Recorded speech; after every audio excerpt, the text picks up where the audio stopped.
दिल्ली देश की राजधानी है और दिल्ली आना जाना हमेशा लगा रहता है। कल भी दिल्ली थे, कुछ काम था, रात में पटना रहे, फिर आज दिल्ली जा रहे हैं। और आप सबको जानकारी है कि चुनाव का समय है और कभी भी आचार संहिता देश में लगने वाला है।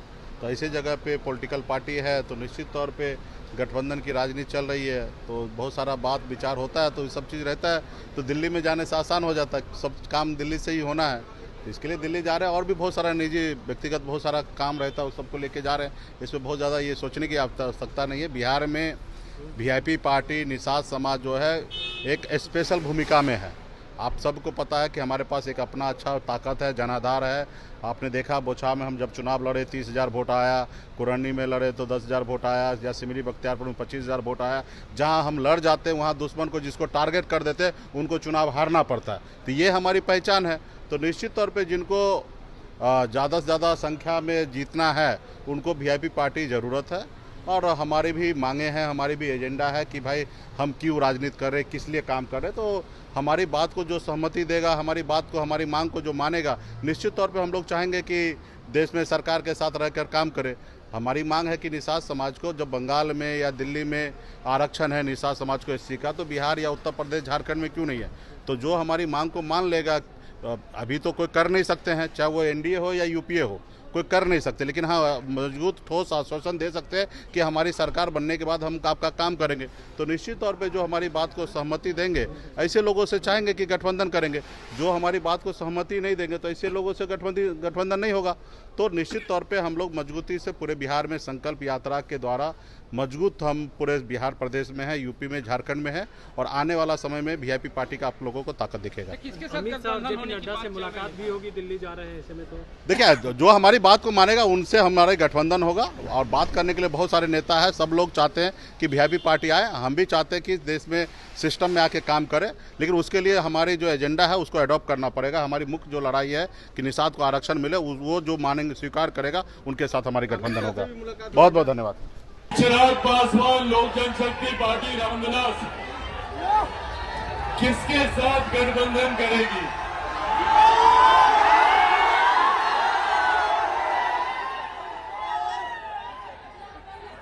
किसके साथ हम लोग आने वाला चुनाव मिलकर लड़ेंगे?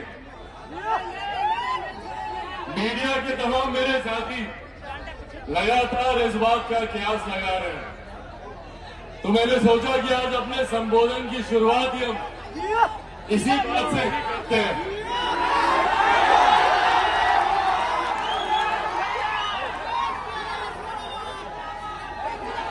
हाँ, तक रही बात गठबंधन की,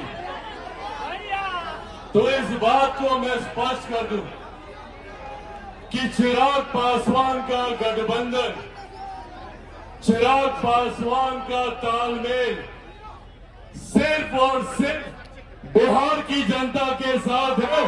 मेरा समर्थन चिराग पासवान जब तक जिएगा, जब तक मेरे शरीर में लहू का एक भी कतरा रहेगा, मैं सिर्फ और सिर्फ बिहार और बिहारियों के लिए समर्पित रहूंगा। ये बात आप स्पष्ट करें।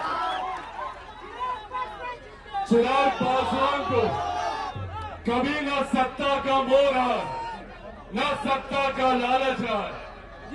मेरे नीति, मेरे सिद्धांत, मेरे आदर्श सिर्फ और सिर्फ बिहारियों के लिए समर्पित है और उन्हीं के लिए ही ये गठबंधन है। और साथियों, आज इन बातों का महत्व और ज्यादा बढ़ जाता है।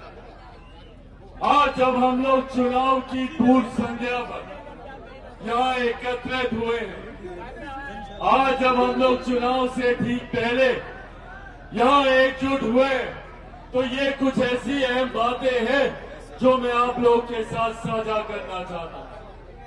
कई सरकारें आई, कई सरकारें गई, कई गठबंधन हुए, कई गठबंधन टूटे, पर आज भी हमारे प्रदेश की समस्याएं वही की वही मौजूद है। आज यही आगाह करने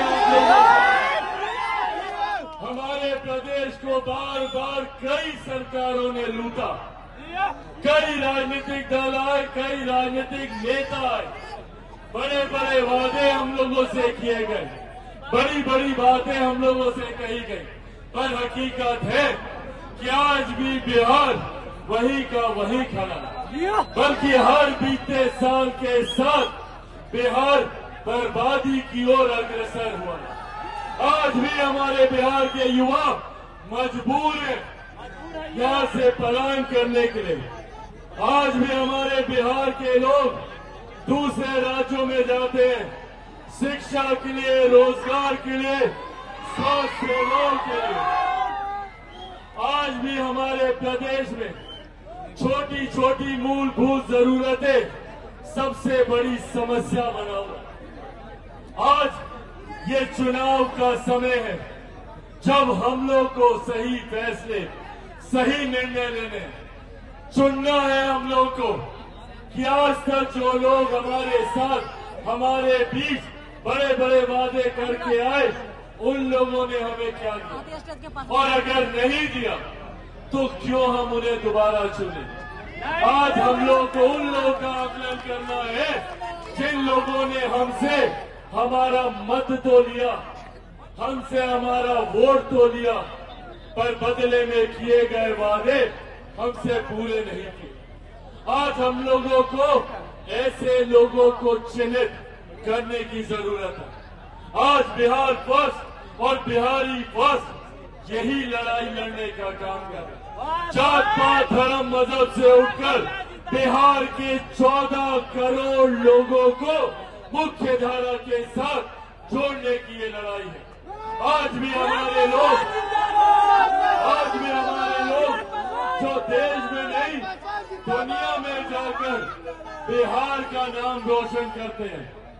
आज बिहारी, मुझे बता दीजिए भैया, कहाँ पे कमजोर पड़ता है? आज हर क्षेत्र में बिहारी आ गए। यहाँ पे मीडिया के हमारे साथी हैं, पूछिए इनके मीडिया हाउसेज में बड़े बड़े पदों पर मौजूद बिहार के लोग हैं। बड़े बड़े बिजनेस हाउसेज में चले जाइए, वहाँ पे सीईओ, सीएफओ वहाँ पे बिहारी हैं। बड़े बड़े अस्पतालों में चले जाइए, वहाँ के एचओडी बिहारी हैं। और ये कहने की जरूरत नहीं है कि सबसे ज्यादा IAS IPS ऑफिसर बिहारी देता है। दूसरे राज्यों में चले जाइए, बड़े बड़े उद्यमी आपको बिहारी मिलेंगे।